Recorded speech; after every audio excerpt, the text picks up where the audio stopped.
Hey, welcome to an episode of Chad's Beer Reviews. Alex is joining me again. How you doing? Good. How are you? We're doing something special today. I got 3 beers from Iceland that were sent to me from a fan in Florida. So the beer went from Iceland to Florida to New York. So thanks to Mike in Florida for sending that to me. There's 3 beers by, I have no idea how to pronounce this, but I'm going to try it. Einstök Icelandic. This is the first one, is the white ale. So it's just a wit beer. We're going to split 11.2 ounce bottle 3 ways. So do you want to just do thumbs up and thumbs down instead of detailed ratings? Yeah, we could talk about it a little too. Yeah, I thought it. I mean, I don't know if you're gonna be able to see this on camera. It's actually pretty clear for a white beer. It is clear. It's like hazy, but still clear. It almost looks like an unfiltered hard apple cider. Yeah. It was bottle conditioned, so I thought it was gonna be like real hazy. Yeah, I thought it was too. I thought it smelled great. Yeah. Typical spice is a little bit more lemony than. Yeah, definitely lemony, lemon feel. Almost like a Sam Summer Ale smell. Yeah. And, this bottle is almost a year old, and I was surprised at how fresh. Yeah, it doesn't taste like it's a year old. Yeah.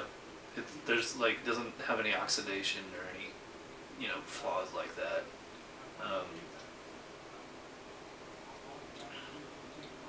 I get a little bit of almost like licorice. Yeah, it's probably the coriander that's in it. Yeah. It's not most wit beers you tend to just get tons of orange, but this is more like lemon. It definitely is lemony. It's like a white ale meets a Sam Summer Ale. It's the best way I can put it. Yeah. I would definitely give this one a thumbs up. Yeah, this is good. And especially in Florida, I can see what they sell in Florida. Yeah, especially the drinkability. I was like, we gotta shoot this fast because I'm going through my sample so quick here. Yeah. But yeah, I like it. So this is a good beer. All right, so we'll move on to the pale ale next. All right, second beer. This is the Icelandic Pale Ale. This bottle is actually slightly fresher than the one that we just drank, but as soon as we poured it, we could smell the oxidation. It has just that lemon lollipop smell and taste. It's lemony. There's just a tiny little bit of bitterness on the back end. Yeah, but that malty sweetness of an old pale ale just dominates it. That's the funny thing, when pale ales and IPAs, when they get old and fade out, they just basically turn into amber ales. This is kind of drinking like an amber right now. Like a sweeter amber ale. Yeah. It's interesting because I guess they're going for very American style, because they make a point of saying it has Cascade and Northern Brewer hops, and also Hallertau, which I believe is a German hop, and I think it's one of the noble hops. It is. I don't really get any of the noble hop spiciness though. No. I do like the malt character on here. Look, I don't know if you can see this, but it has some nice lacing on the glass for old beer.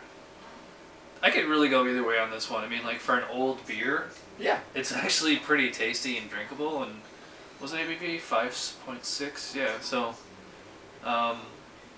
I would imagine a fresh bottle would be pretty good. So, I'd give it a thumbs down on the fact that it's an old bottle, but I'd also kind of give it a thumbs up on that it's an old bottle, but it's actually still pretty drinkable. Next time we go to Florida, I'll look for one of these and try it. What do you think? I pretty much agree with what you said. I'd like to try a fresh bottle because there's potential, but I think the bottle is just too old to give it a solid rating. Yeah. What do you think? I enjoy it. It tastes, that lemony lollipop that you're talking about, I associate with a bigger, boozier beer. Yeah. And the mouthfeel of this kind of matches that, so it tastes and feels like a bigger beer than it actually is. For what it's supposed to be, it doesn't match that style because it is older, even though it's within the fresh date, isn't it? Technically. Yeah, that's a pretty optimistic fresh date. Yeah, it's within the optimistic range. But it's certainly drinkable. It wouldn't do well for me on a judging aspect, but yeah, I enjoy it for a Friday night. Yeah, this is a good way to, if you're studying for BJCP or any of those, to learn actual real world flaws, So, not saying it's bad beer. It's just this is not a good bottle. So, all right, we'll come back with the toasted porter. Cheers. Yes. All right, last beer. This is the Toasted Porter. 6% ABV. This is actually the freshest of the 3 bottles.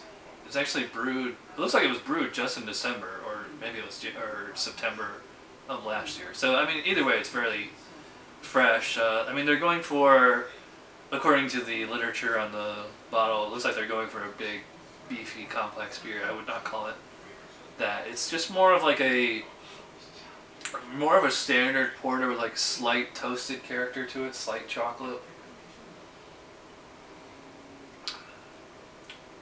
Now that it's warming up, like I'm getting like a little bit of hops. A little bit. Yeah. I like usually when I say toasted porter, I think like toasted coconut, but it's actually there. Good pronunciation. Toasted and chocolate malts. We'll give it a sinister black color. I don't know if I would call it sinister. It looks basically like thick Coca-Cola. Yeah. Goose Island Bourbon County Stout. That's like a super dark beer. Although another nice lacing on the glass again. To me, this beer reads more like a hoppy brown ale than a toasted porter. Yeah. There's definitely more of that characteristic. It tastes very brown, not the intimidating darkness that is promised on the bottle. I would agree with that. It's just more of like a little bit of toffee, a little bit of caramel, a little bit of toast. It's like a little bit of a few things. I mean, overall, I think it's okay. I would honestly give this a thumbs up. I wouldn't jump for joy about it. Yeah, this is good. There's no off flavors. You know, I think I agree that it's not really the sinister beer it purports itself to be or anything. It's just kind of an average porter. I'd give it a thumbs up. Again, easy drinking, casual beer. But I would want to go into it thinking more of a hoppy brown than a porter. Yeah. It's not rich enough to hit that porter note for me. Yeah, of the 3, I would say I like the wit beer the best, then this one, then the pale ale. Yep, I agree. But the pale ale, again, we can't give it a fair shot. Yeah, because it was old. The white ale was definitely the standout from the 3, for sure. And that's one that I will seek out again, especially when in Florida next. Yeah. Well, I guess that about wraps it up. So thanks to Mike in Florida. I'll put his Twitter in the description box if you want to say hi to him. Thanks for sending me the beers. Actually, he sent me a few other ones, and I'll be reviewing those over the next few days. So thanks to Alex and his wife for helping me review these, and we will see you next time.